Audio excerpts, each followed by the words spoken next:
22nd day on trail. Past the 300 mile mark today. So averaging about 100 miles a week, which is pretty good. Plus summiting 3 14ers. As you can probably hear, it's raining.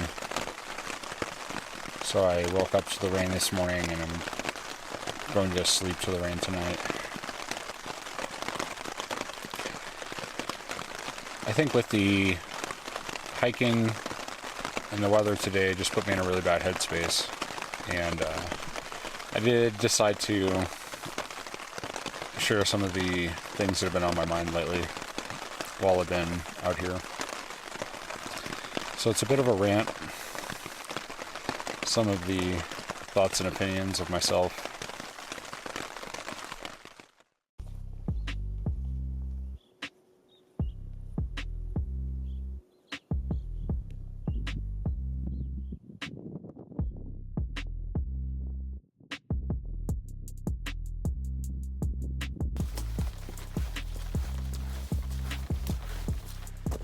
Just stopped raining.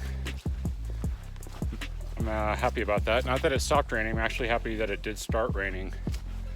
I wasn't feeling really good. Physically, I feel fine, aside from like being tired, but that's par for the course.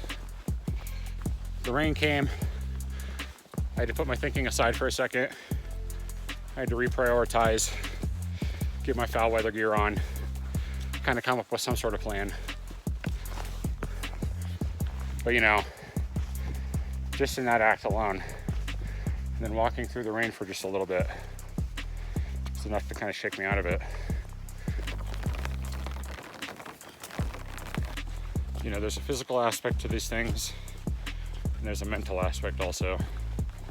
And, you know, not to be like an ableist or anything like that, but if you can come out here and you can find a way to walk a solid 6 to 8 hours a day, like you're gonna get somewhere.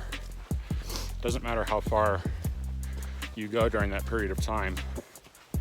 It's really just like, you know, putting the time in, and then, you know, the body will get stronger, the miles will come, and these sorts of things if you build up that foundation of endurance.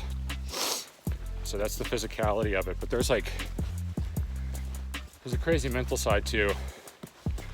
And if you're anything like me, you know, who is, you know, generally kind of frustrated, maybe a little bit angry, you know, really starts to obsess, get into your own thinking a lot sometimes, then this activity can become somewhat torturous. Look at this crappy trail. It's like mud and clay now, and shit rock all day. I don't know about this trail, man. Yeah, it's really easy to maintain that sort of like every day is awesome attitude, you know? But frankly, every day is not awesome. Some days it's really cold. You know, you don't know when the storms are gonna roll in, if they're gonna settle in the valley that you're hanging out in, or if they're gonna blow over. Some days you gotta scare cows away from the water source. Some days you gotta jump out of the way at dual sports. I mean, in that meadow back there, I usually really like meadows. These usually get me real excited, but there was something about that one that had a sinister quality to it. I don't know if it's like being ringed in dead pine stands, having everything just beyond the view of tree line look like it had been decimated by a logging company. I don't know if it was like traversing across that meadow on what I counted to be a 6-track, like 6 parallel tracks, all just moving through there. You know, people have a lot of competing interests. You know, there's this whole talk about like, oh yeah, this is how you act. Here's 7 principles of outdoor ethics. You know, you got to plan ahead.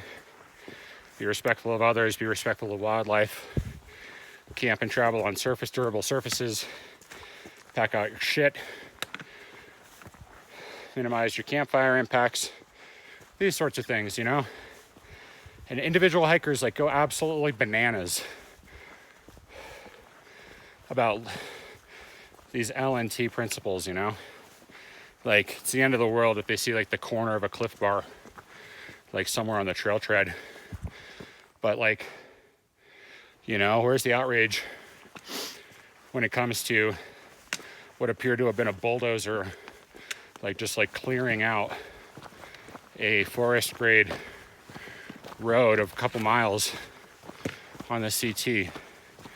Where's the outrage when you're walking through stands of clear cut, you know? Like in the grand scheme of things, like for real, like which is more problematic? Like a tiny little bit of wrapper that may have fallen out of my pocket as I'm like walking, or like these pieces of machinery that are out here just designed to, you know, turn this thing that all these people are going nuts about, right? Oh, I gotta leave no trace. You gotta leave it pristine. Yeah, I'd really like it to be pristine. It's like to think that, oh, it's just like individual actions. It's just like, it's my responsibility as an individual hiker who's out here to like preserve all these sorts of things. You know, I think through my experiences and stuff, having done so much hiking, it's like, yeah, I see the importance of it, you know? But I also recognize that there's like competing interests. There's timber companies who want this lumber, right? They don't see a stand of forest.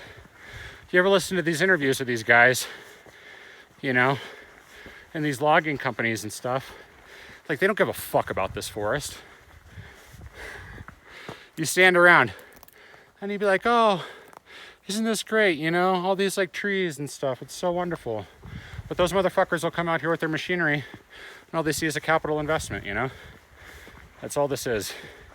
This is a reserve. This is a capital reserve. You know, there's competing interests with ranchers. And, you know, as evidenced by the cattle that's back there. It's beautiful, beautiful cattle grazing, don't get me wrong. Absolutely gorgeous. What I understand that used to be a much more common practice. But I guess between like the factory farms, you know, the meat factories and stuff like that, open range, grass-fed cattle just isn't as profitable. You know, there's other interests. Where was it? Yeah, like coming out of Salida on the Highway 50, you come up to a dam that's like generating hydroelectric power, right? Fishing's so big here in Colorado. Like fishing is such a huge activity, it's such a huge sport, you know, but you dam up rivers.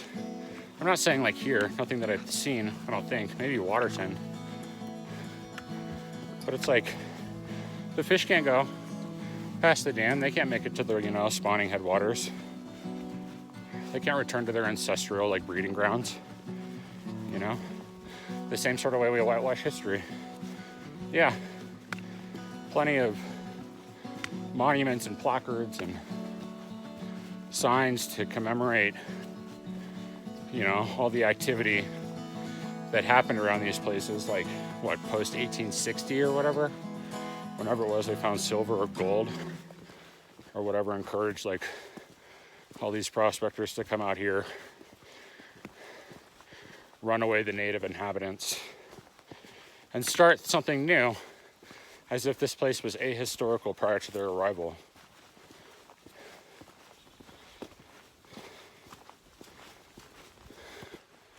Now, don't get me wrong, you know, I really try to do my part to try to make this trail a better place.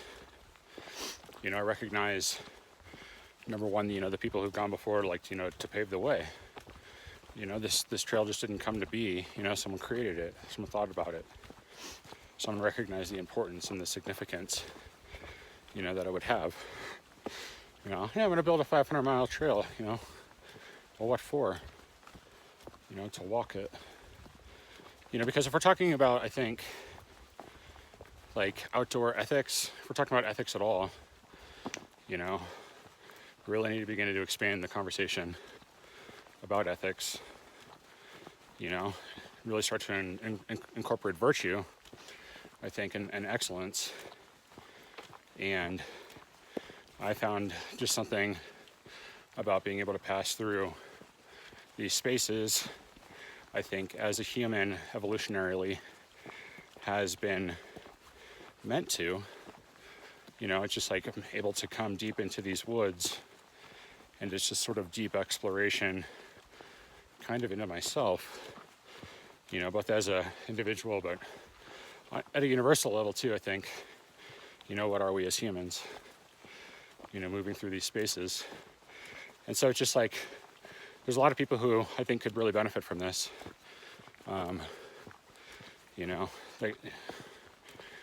People with, that are struggling in life, and, maybe struggling with mental illness, struggling to find their place in society, really discontent with what it has to offer. And that's coming from a real place of privilege, and I recognize that, Of course, I recognize that not everybody has the opportunity to do that. As a 30-something, year old, cis white man, that comes with a lot of advantages in this world, and you're going to see dudes like me up and down this trail. And I don't think that it's the type of excellence that, that there's like, these like gang of frat boys who are like all out here like for the weekend or whatever the fuck they're doing, and like, being manly and stuff, because I think you spend enough time like walking a long trail, and at least what I've discovered is there's no such thing as that, as this manliness. There's a humanness, there's a humanliness that occurs out here, because this is a real equalizer. Being able to pass through these spaces, recognizing that, with women hikers, like, I got mad respect for women hikers. I've hiked with a lot of women. I really enjoy it because of the things that they teach me. About a lot of things. But I got mad respect for them for a couple of reasons, just like, I'm starting to learn this now, but like, what I'm supposed to be doing with my hair, that can be a challenge. Their breasts, it's just like you get these sternum straps and they go like right, I don't know where they're supposed to go, like right above nipple line or something, but I've got a large chest, but I wouldn't consider them to be breasts. And it's not just like a bunch of skinny white chicks out here. There's all sorts of bodies. Just like figuring that out, and then just like wearing a bra, another point of contact on the skin. Just like already chafing in all these unbelievable places, and then to think about, that additional skin and the other places that it makes contact with your clothing and your body. And then of course the third thing that I got mad respect for the women hikers is, I'll be out here at least a month, that would be at least one menstrual cycle. I don't have to think about that, which is nice, because I can't really plan some of these hygienic things. I ran out of toilet paper earlier today, but I'll be at a trailhead soon. So it's just like thinking about, different genders out here. Just like I like to see a lot of that. I like to see people from different places in different phases of their life, in different phases of their journey, and being able to learn from them. So really in that context, there needs to be people of more colors out here too. Absolutely. Because we're all walking people. It can be hard, and I think that just kind of thinking a little bit about that, and about just because of like the body that I inhabit, and the sort of means that I have at my disposal, allows me to come and have these experiences, which is both like a seeing of a place, right?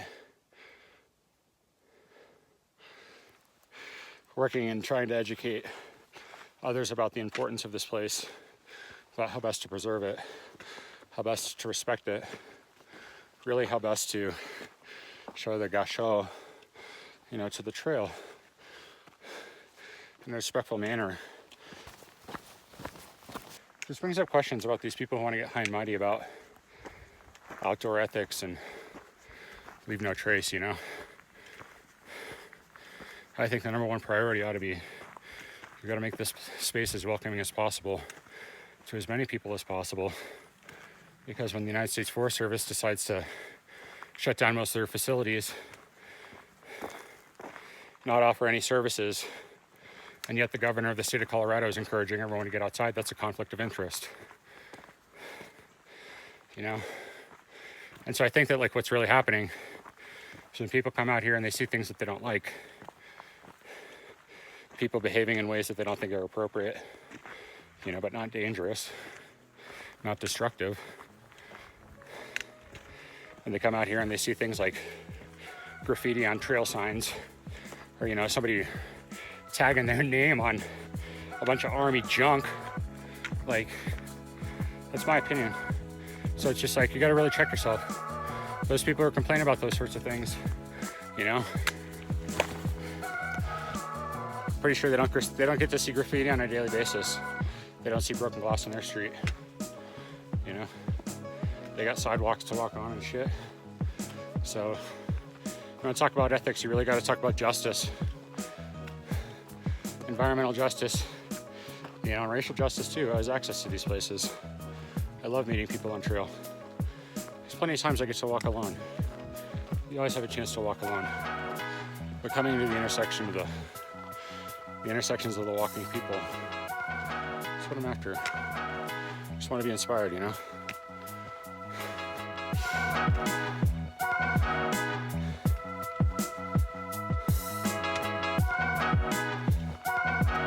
That was a lot. And that's where you're at some days.